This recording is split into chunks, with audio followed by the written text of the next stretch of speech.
Okay, good. More fun with flow tables. Okay, so actually, it's kind of interesting. It comes full circle in FaucetCon 2017. I think it was Chris or maybe someone else who presented inter-VLAN routing. And I took a look at it and said, no, that's not right. There has to be a better way of doing it, and explain why. And so this is work I did with my colleagues, Manas and Christoph. And then because we're too lazy to do our own work, Sherry was a summer intern and she wrote the code and she's moved on to better things at McKinsey. Okay. Anyway, so inter-VLAN routing, we have seen this example today, so I don't want to go into too much detail on that. So let's take a look at some of the flows, just an excerpt of what happens. So if you look at the flows 1 and 2, they're basically saying port 1 is on VLAN 100, port 2 is on VLAN 200, and then flows 3 and 4 just say, oh, if the destination MAC is your router MAC, then go to your FIP table. So that's all that's happening over there. Now, this is what you will see today in Faucet. When you go to your FIP table, you'll see every prefix is in every VLAN. So if you're doing inter-VLAN routing with 10 VLANs, suddenly, it's m times n. It's not going to scale very well. So I started thinking about it and said, there should be a simpler way of doing it, and there's a very simple solution. And this is all the change I did. I'd like to group the VLANs and add one more attribute, which is the VRF, and that's a VLAN.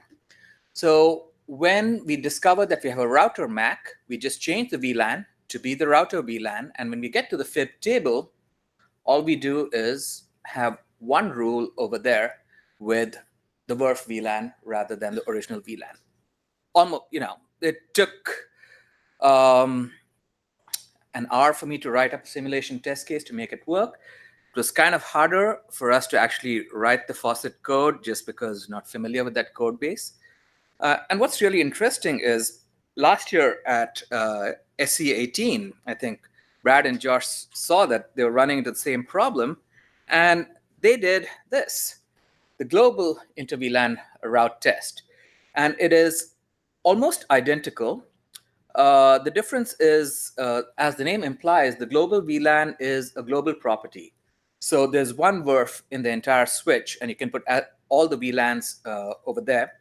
The other thing which is slightly different is when they remapped the VLAN, so VLANs 100 and 200 over here to the global VLAN, which is 300, they also changed the destination MAC to go from the router MAC to encode the VLAN over there.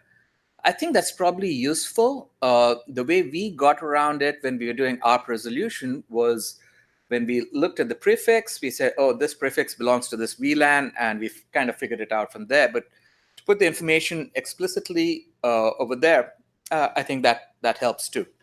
So the suggestion right now is the code. It's almost a redundant feature relative to global VLAN, but I still think it's useful because you can group them into as many VRFs as you like.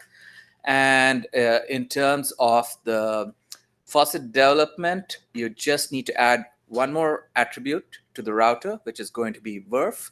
And the rest of the code, which is being used for global VLAN, it'll just change the scope.